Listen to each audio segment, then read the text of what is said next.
Cheer. Hey y'all, it's Gucci and I'm back.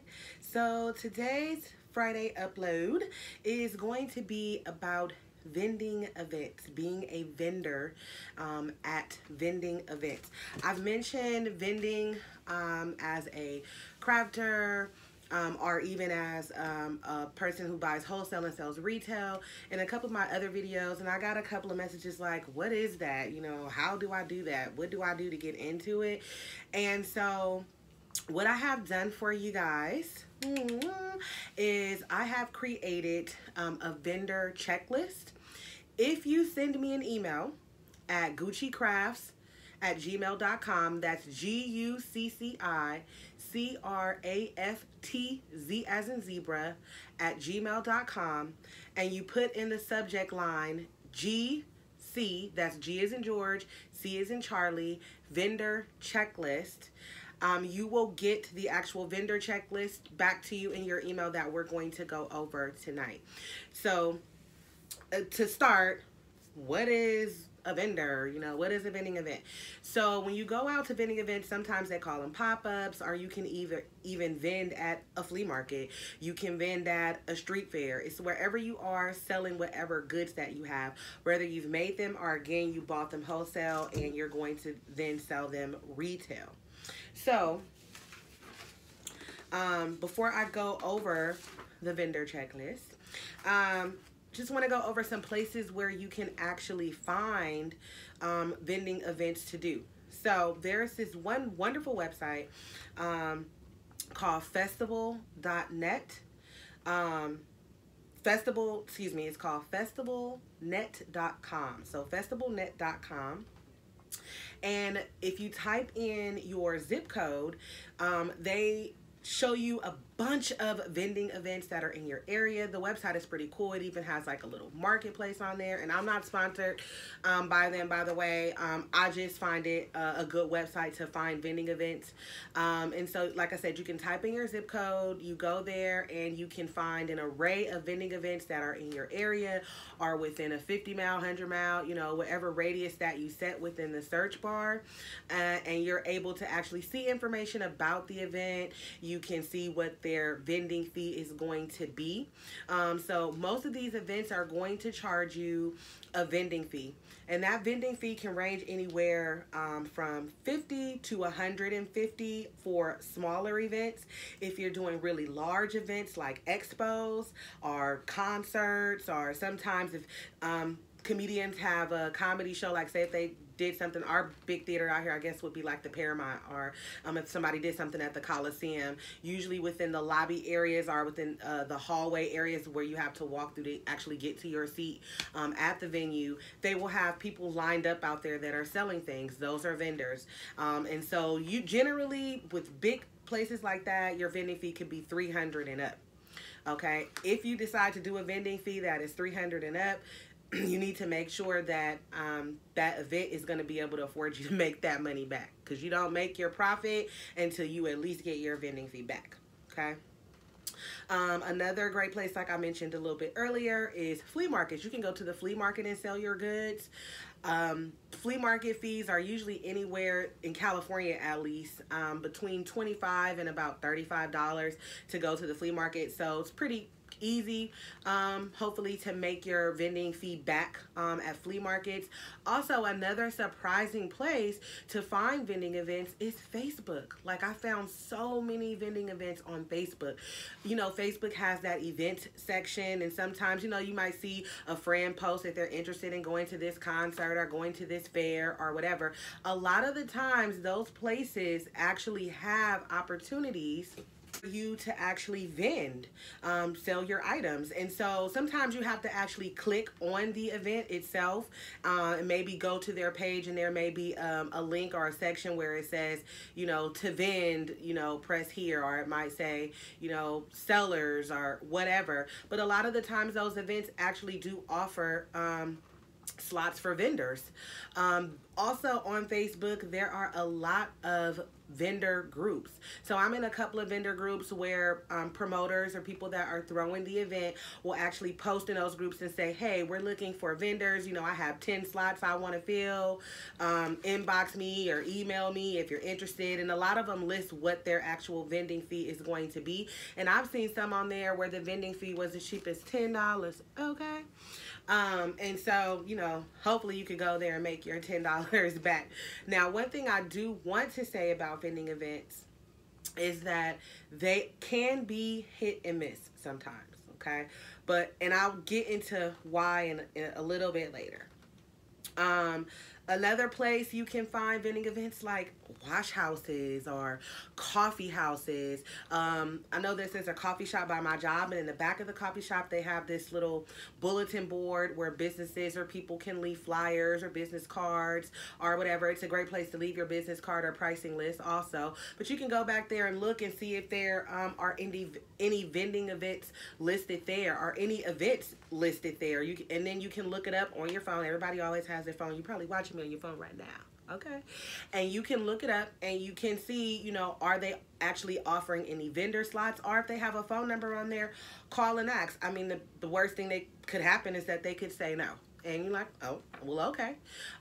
Also, when you go out to different like street fairs and things like that, if you happen to, you know, end up at a street fair, you can go and you can look and see, you know, how vendors have their setups, network with those vendors that are there, you know, not just as a customer, but, you know, as an actual business owner, to see, you know, if they know of any other events like that is going to happen. A lot of the time, people that actually do vending events, they do several of them a year, so they may know something else that's coming up in the area or somewhere that is not too far for you to actually travel to get there. Okay. The other important thing that I want to go over with you guys about vending events, especially if you are a crafter, is to prepare for the event ahead of time. If you're going to be doing a vending event where you're making all of the items that you're going to sell, you're going to need time to do that, because at this event, it's a great networking opportunity for you.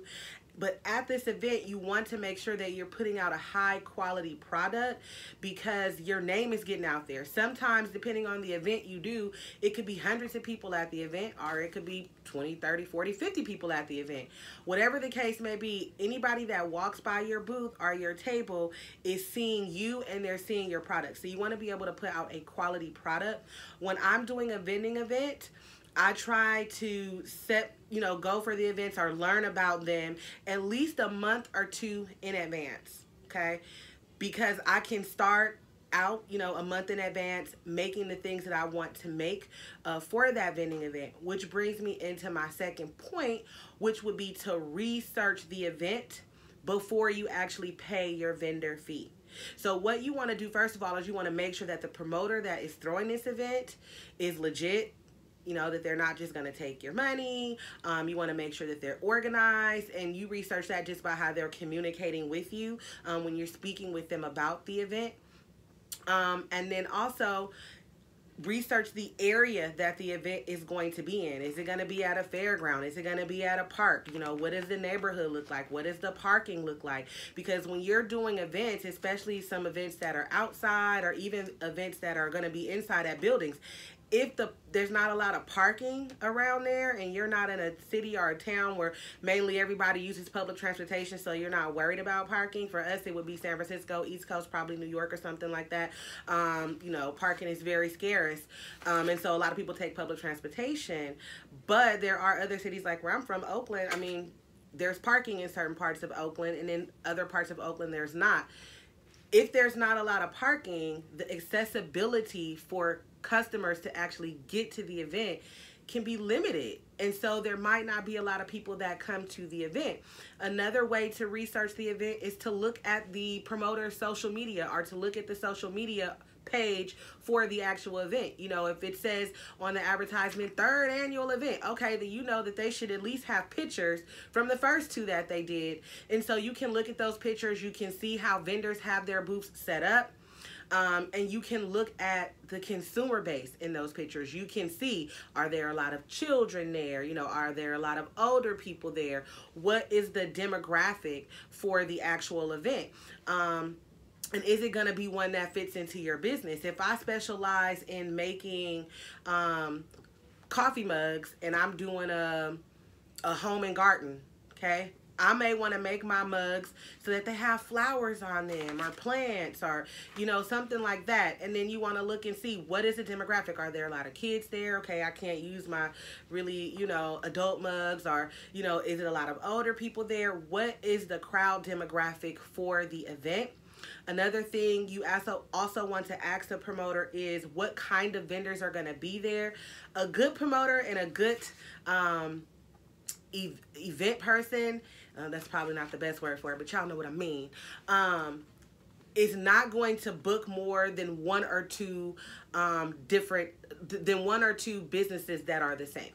Okay, so if I'm doing mugs, there should maybe be one other person there that's doing mugs, or I should be the only vendor allowed in the event that is doing mugs. Okay, sometimes if you do a big event, you'll go and there will be people there that do the same thing that you do. Go network with those people.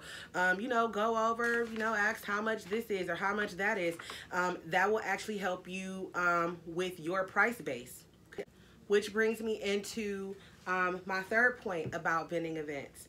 A lot of the times, as crafters that do actually do vending events, we sometimes will drop our prices for vending events.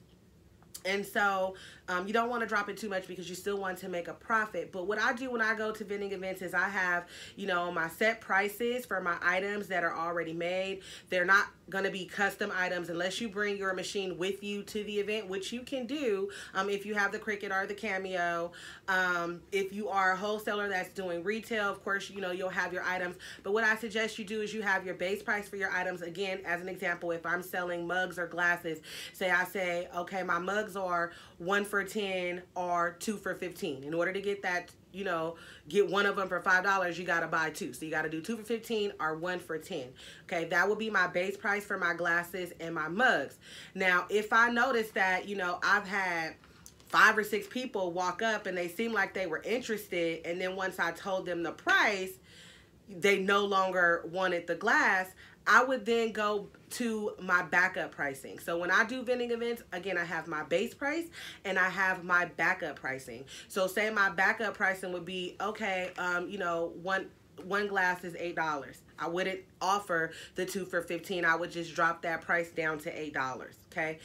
See if that $8 sells. Now, you, again, like I told you guys in the last video that I did on Wednesday, you never want to shortchange yourself. So don't sell it to where, you know, you're not making a profit or you're making $1 or $2 profit, you know, just to make the money. All money is not good money, and if you give it to them that low and they come back, they're going to keep wanting it that low. And it also seems like to the customer that your product is not quality. You just went from selling it to me for, you know, 2 for $15, or somebody else told me they were 2 for $15, and I come over here and you're going to sell it to me for $3. Like, that means it's only worth $3, right? So again, do not shortchange yourself. Come with a base price and then come up with your backup pricing. Now, sometimes you won't have to use backup pricing. You'll be selling. And other times, if you notice that, you know, your prices are too high, or say if it was another vendor there that was selling mugs and you noticed, you know, a lot of people were going over there and walking away with actual items, go over there and mingle, network, you know, ask how much this is, how much that is. Or if you have an assistant with you at your vending event, which I do suggest, send your assistant over there to mingle and network and ask, you know, how much the prices are. And you can see how much they're selling theirs for. And if you can still make a profit by dropping your price 50 cents or $1 lower than, you know, what they have their prices at, then hey, why not? Go for it, because you may get that revenue coming back into your booth. More people might start to come over to your booth. Okay. And the assistant brings me into my fourth point. Having an assistant with you at vending events is very important, because you have to think, when you're going out to these events, you're either going to be in a park, in a building, if you're at the fairgrounds, if you're doing the state fair, wherever it is that you you're stuck with your booth, because at your booth is where your products are. And so you can't just walk away from your booth and leave it. People can just start coming up and taking your things off the table, and nobody's there to say, hey, what are you doing? You got to pay for that. Okay.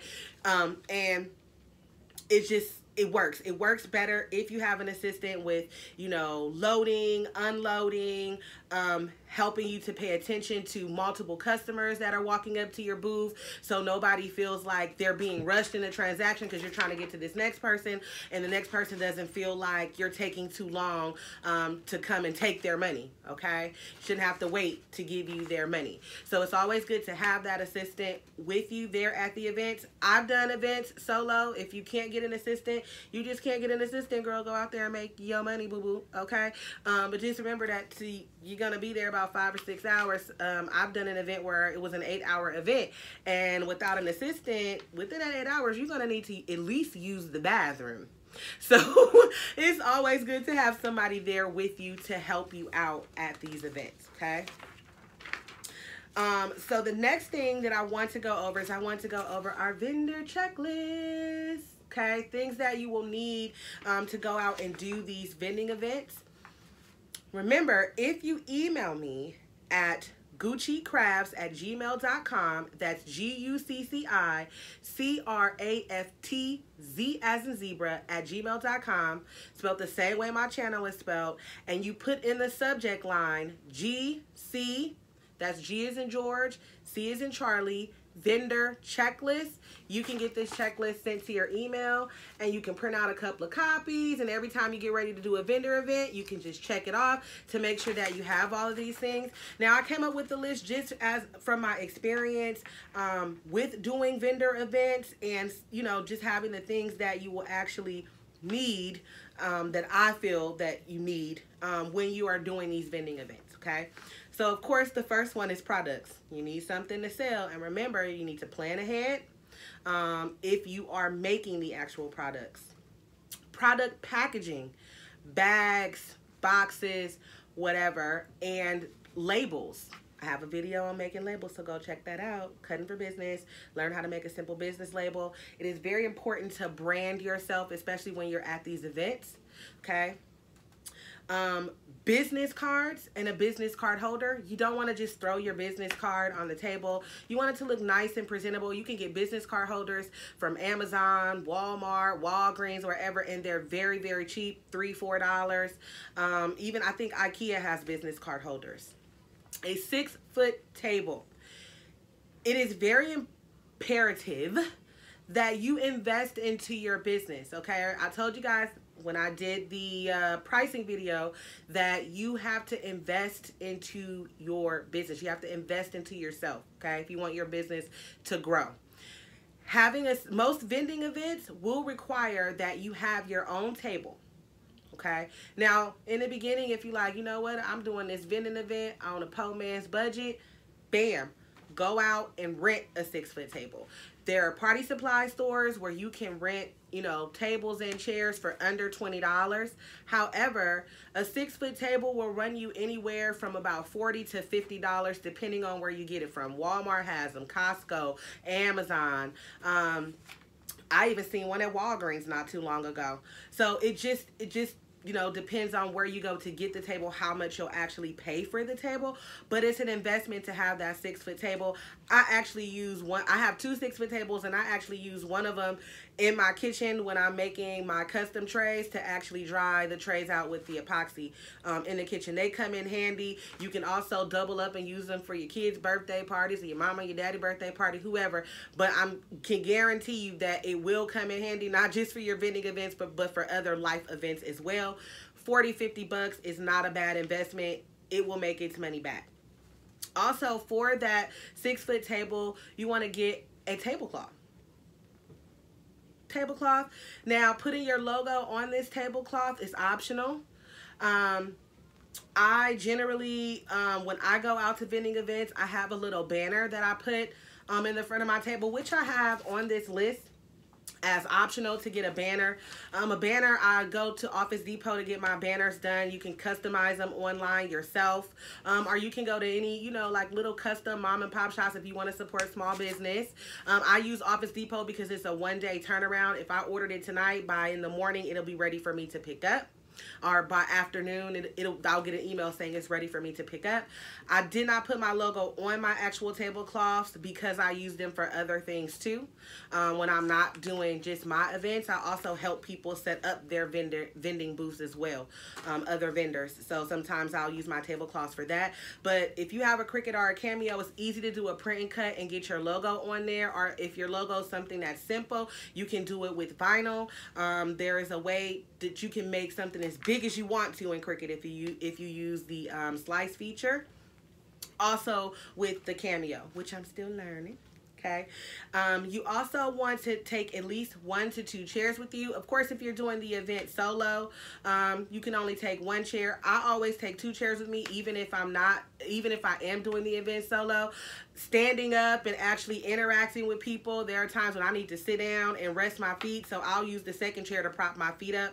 So I always take 2 chairs with me to vending events. I also take a little cushion to go onto the chair, just so that I'm comfortable, because sometimes, again, you're at these vending events at minimum for 4 hours, and some can go as long as 8. They can go all day long, okay? If you're doing an outside event, a canopy will be very helpful for you to keep the sun out of your face, so you're not just standing there baking in the sun. You'll notice that other vendors will probably have the 10 by 10 canopies. That's usually what's allowed at most events, because outside events, you probably are going to get just, you know, that amount of space. You can get those for, again, maybe about 40 or 50 bucks before summer gets started really good. My Walmart here already has them out, and you want to get the instant pop-up one, so you just gotta take it out the bag and pop it up, and there you have, you know, instant shade. You can also get a banner that's long enough to hang across your canopy. If you want to get really fancy, there are companies that actually will print your logo on the canopy cover for you, or you whip out your CRICUT and you whip out your iron if you get a fabric one. Most of the ones that they come with, I don't think that you can iron on it, but you can buy a fabric canopy cover on Amazon, and you whip out that CRICUT, do some print and cut, slicing, and get your logo on that bad boy, okay? Branding, branding, branding. That's what my next video is going to be about, branding. This one's very important.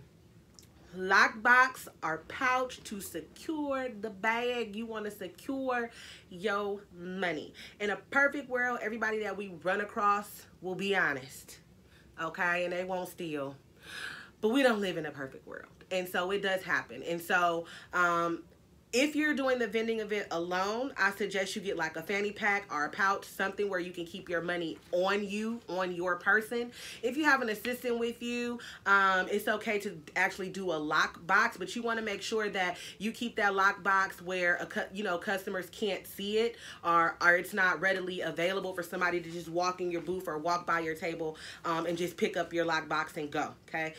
Safest way is to keep the money on you, but again, the lockbox is a great thing to have as well. You want to make sure when you're going to these events that you have at least $100 in change. Yes, it is 2019, and most people use credit cards or their ATM card. Like me, I hardly ever have cash. But there are some people that still believe in a dollar, and so you don't want to lose a customer because you can't break a 20 or you can't break a 10. Okay, so what I do is I'll go to the bank, I'll get $100 in change, I'll get $50 in ones, and I ask them to not give me brand new ones because it's kind of hard to get those apart, but I'll get $50 in ones, and then I get $50 in fives. Now, if you are doing business where your prices are, you know, this is $5.25, that's $10.50, whatever, you may also want to pick up some quarters, but I keep my prices rounded. It's either 5, 10, 6, something like that. There's nothing where I'll have to give out actual quarters or anything like that. So I just get, again, $50 in ones and $50 in fives. Another thing that you want to do also when it comes to money is you want to secure your forms of payment. And what I mean by that is you want to make sure if you're going to take Cash App that you got your Cash App open on your iPhone or your Android. You can have more than one window open. You want to make sure Venmo is up. If you're taking PayPal, you want to make sure PayPal is up. If you're taking Square, you want to make sure Square is up. And you also want to make sure that you have your little Square slider. Square does give you a free credit card slider when you sign up for them. Now you can actually, you know, do a purchase with Square where you can actually take cash on the Square and actually email the person a receipt. I like Square. I think for some transactions, when I'm doing transactions with actual corporations or businesses, I will use Square because I can type out an invoice that looks very professional and I can email it to them. Another thing I would like to tell you about Square is that if you do not use the slider to take a credit card and you actually put in the number, you're going to be charged more. So they charge you more. I think it's maybe 1% more when you actually type in the number. So if you're going to use Square, make sure that you get their free slider, okay? You can go to square.com and sign up for them. Another thing that's very important is signage, okay? So I have... This is an example of one of the signs that I made, and see it says, "We do custom t-shirts." Okay, this was my old logo. I've rebranded myself, I have a new logo. So I have to do another sign. But the reason why I made this sign, this is just a picture frame that came from the dollar store, honey. Okay, dollar store has some beautiful picture frames. So does Walmart, that are very, very cheap. Dollar store even has a little clear, I call it like a duck thing because it's got a little flap at the back that can sit on the table, and it just looks like, you know, your sign is just sitting there in a clear box. But I made this sign when I did an event where I was actually just selling mugs and I didn't have t-shirts. I do not pre-make t-shirts because I feel like if I don't sell them, I've wasted product and money, because, you know, what if somebody wants to buy it and I don't have their actual size? So I do custom t-shirts made to order. And so I took this sign and I put it out, and I got about 3 orders for custom t-shirts that day when I did the vending event. Signage is a way to let people know that you can do other things. Like if you don't have it there at the event, you know, say you did birthday party decorations, and, you know, at today's event, you're selling coasters and coffee mugs. You can have a sign that lets people know that you actually do birthday party events. And, you know, they'll be able to maybe set up, you know, to have you do that birthday party event. So it's always good to have signage on your table. Make sure that you're making room for signage. It does not have to be this big. This is an 8x10 photo frame. And what I actually did is I hung this from the top of my canopy when I did it, because I didn't have a lot of room on the table, but I wanted to make sure it was out there that I did t-shirts. And it worked because, again, I got 3 orders that day. I also did this sign for forms of payment. Okay, to let people know that, hey, I take credit card. Just because you don't have cash doesn't mean that you can't purchase from me. I take cards, okay, honey? You can also do signs that put, you know, have your logo on them, that have your price list on them for the items that you actually sell. One customer, Naughty Butter, shout out to Nadia. I did a fragrance list for her for a vending event that she was doing, and I listed, you know, all of her fragrances, and at the top I put the prices for each size. So for a small, I think it was $7. For a large, it was $10, and then it listed the flavors. And so you don't have to go, or the scent, so you don't have to go and keep telling people, oh, I have lemon, I have this, I have that, I have this, I have that. No, your list is already sitting on your table. And they can pick it up. And if you don't have signage, you can make cute little cards that actually have your flavor list on them, that have the information on them for people to order. Okay, so it's very important to have signage at the event. A portable charger. Sell them on Amazon, very cheap, but you want to make sure that your cell phone stays charged throughout the event so that you are able to take your credit cards, okay? So either cell phone or laptop, much easier to just have the cell phone, because you can stick that cell phone in the pouch where your money is, or you can stick the cell phone in your pocket. Sometimes I put things in my woman pocket, which I probably shouldn't do, but yeah, sometimes that's where things go. Another important thing is water and snacks. So the biggest thing I want you to remember, especially when you're doing like fairs or flea markets or anything that's outside as far as pop-up or vending events go, most likely there's going to be food there. And you're going to get hungry because you're going to be standing there and you're going to be smelling it. And if you're doing the vending event by yourself, again, you can't leave the booth because you just can't leave your stuff. Now, if you have an assistant, you can go out and buy food. But what I try to do is bring food with me because I'm there to make money, not to spend money.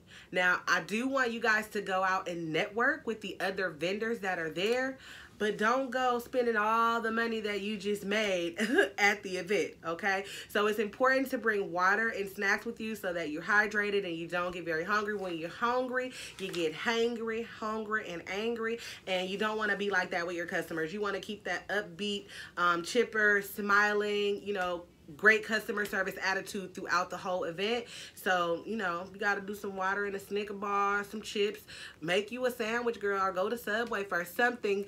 But, you know, if you see something you really like at the event as far as food goes, hey, you may want to purchase it. But I try not to buy anything when I'm actually at vending events because I have it on my mind that I'm there to make money and I need to make my vendor feedback plus some so I can feel like I had a profitable day, okay?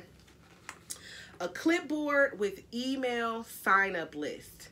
Very, very important. It's a great way to capture customers. If you have, you say, would you like to sign up, you know, for emails on other events that I'm going to be at, or emails on sales and discounts that I'm going to have, whatever the case may be. Now, it's optional for them to do that.